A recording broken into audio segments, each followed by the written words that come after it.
जिंदगी मुश्किल है, मगर ये मुश्किल मुसलसल नहीं है।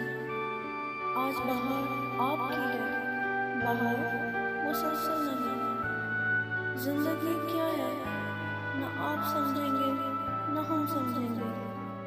छोड़िए ये किस्सा कहानियाँ, हम दोनों भी मुसलसल नहीं। जिंदगी, मैंने जिंदगी को आसान बना दिया, ज़र्द को वसी कर लिया। जो साथ चलता रहा उसको रोका नहीं, जो रुक गया उसे साथ चलने को कहा नहीं। शिकवे शिकायतें कम कर दे, जिसने हाथ बढ़ाया उसे थाम लिया, और जिसने दामन छुड़ाया उसे खुदा हाफिज कहा।